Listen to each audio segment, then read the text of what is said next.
नमस्कार दोस्तों, मैं डॉक्टर शिवेंद्र पांडे, महादेवा हॉस्पिटल कानपुर से MBBS diploma cardiologist. Today we will discuss about hypertension. Hypertension as per हमारे सोसाइटी के लिए बहुत ही कॉमन डिजीज़ है, जिसमें कि अगर हम कुछ नंबर्स में चेक करें तो US में प्राइमरी डायग्नोसिस सबसे ज़्यादा कॉमन हाइपरटेंशन की होती है। आज के टाइम पे मोर देन 86 मिलियन पब्लिक है जो कि 20 साल से उम्र की है और हाइपरटेंसिव है। आज हाइपरटेंशन को हम डिफ़ाइन कैसे करते हैं, हाइपरटेंशन की वजह से कॉम्प्लिकेशंस क्या होती हैं, हाइपरटेंशन में हमें क्या प्रिवेंशंस लेने चाहिए और ड्रग्स क्या लेने चाहिए, इन चीज़ों के बारे में हम डिस्कस करेंगे। Hypertension most important modifiable disease है। मॉडिफाइबल डिजीज़ मतलब जिसको कि हम अपने एक्टिविटीज़ के द्वारा या अपनी लाइफस्टाइल के द्वारा चेंज कर सकते हैं या कंट्रोल कर सकते हैं, इस तरीके की है। इसमें ये एक लीडिंग, हर एक डिज़ीज़ के लिए लीडिंग कॉज होता है, जैसे कोरोनरी आर्टरी डिजीज़ या हार्ट की समस्याएं, ब्रेन स्ट्रोक जिससे कि लोगों को पैरालिसिस या लकवा के रूप में आते हैं, कुछ किडनी से संबंधित बीमारियां जैसे जिनको कि एंड रीनल डिजीज़ बोलते हैं, जो CKD भी बोली जाती हैं, और पेरिफेरल वैस्कुलर डिजीज़ेज़ या फिर हमारे नसों की समस्याएं, इनके लिए एक मेजर कारण होता है। इसके लक्षण अलग अलग सिस्टम्स के अलग अलग लक्षण होते हैं। जैसे अगर किडनी अफेक्ट होता है तो उसमें लक्षण अलग आएंगे, जैसे हमारे पैरों में सूजन आना, सांस फूलना, थकान महसूस होना, कमज़ोरी महसूस होना।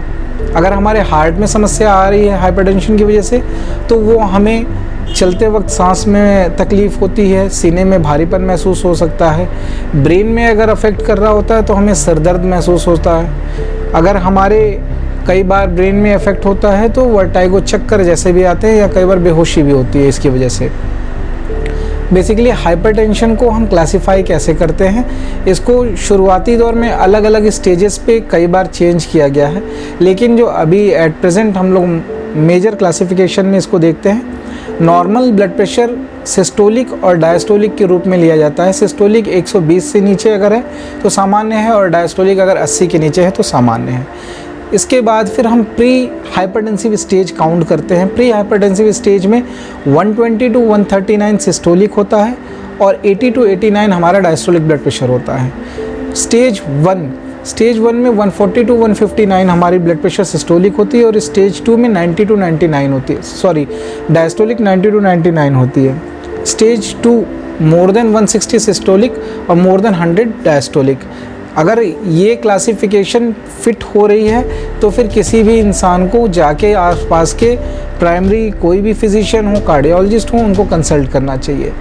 इनमें मॉडिफिकेशन के द्वारा हम क्या सुधार कर सकते हैं, मेजर पार्ट हमारे लिए घर पे रहते हुए ये होता है, और उसके बाद सेकेंडरी होता है हम दवाइयों से ठीक करते हैं। मॉडिफिकेशन के लिए हमें अपनी लाइफस्टाइल में जो परिवर्तन करने चाहिए, प्राइमरी कॉज होता है वेट, जो हमारा अधिक जिन लोगों का भार होता है उनके ब्लड प्रेशर या हाइपरटेंशन होने के चांसेस ज़्यादा होते हैं, तो उन लोगों को अपना वेट रिडक्शन का ध्यान रखना चाहिए या करना चाहिए। सेकंड होता है कि आज के टाइम पे अल्कोहल इंटेक मेल्स में बहुत ज़्यादा है, इवन कि फीमेल्स में भी कॉमन है, तो उनको अपने अल्कोहल इंटेक को बहुत रिस्ट्रिक्ट करना चाहिए। थर्ड होता है अपने नमक का खान पान में जो सेवन करते हैं हम, एक्सेस सॉल्ट या जो हम जंक फूड आज के समय में इस्तेमाल करते हैं उसमें बहुत ज़्यादा डाइटरी सॉल्ट होता है, तो उसको हमें रिस्ट्रिक्ट करना चाहिए। फोर्थ पॉइंट है कि हमारे अपनी डाइट में पोटेशियम की मात्रा अच्छी होती हो। पोटेशियम की मात्रा हमें अच्छी अपने फलों से, जूस से और सब्जियों से मिल सकती है, तो उसका इंटेक आपके शरीर में अच्छा होगा। ये भी एक ब्लड प्रेशर को कंट्रोल करने का तरीका है। Adequate stop smoking. मेल्स में स्मोकिंग एक मेजर फैक्टर होता है जो कि हमारी नसों में सिकुड़न पैदा करता है, साथ में वसा का जमाव पैदा करता है। ये दोनों ही फैक्टर हाइपरटेंशन के लिए कॉमन है, तो कोशिश ये करें कि स्मोकिंग या किसी भी अन्य प्रकार के तंबाकू से परहेज करें। और इनके अलावा होता है कि हम अगर किसी प्रकार से वसा का सेवन कर रहे हैं, खास करके सैचुरेटेड फैट, ऐसी वसा जो जम जाती है, जैसे डालडा, वनस्पति घी या फिर देसी घी, तो इन डाइटरी इंटेक्स को हमें लिमिट करना चाहिए। हमें इन सब चीज़ों के अलावा एक डेली रूटीन ऐसी बनानी चाहिए जिसमें कि हमारी एक्टिविटीज़ बहुत ज़्यादा हों फिज़िकल, जिसमें कि हम मॉर्निंग वॉक ऐड कर सकते हैं, एरोबिक्स ऐड कर सकते हैं, या फिर हम किसी भी प्रकार के जिम में जाके एक्सरसाइज को इंक्लूड कर सकते हैं।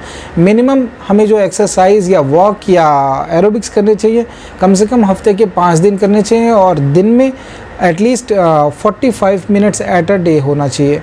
तो ये आप लोगों के लिए एक सलाह है। नेक्स्ट, अगर किसी भी तरीके की डाइटरी या ड्रग्स रिलेटेड क्वेरीज़ होंगी जिनके बारे में आप जानना चाहते हैं तो आप दिए गए नंबर पर डायल करके चेक कर सकते हैं। धन्यवाद।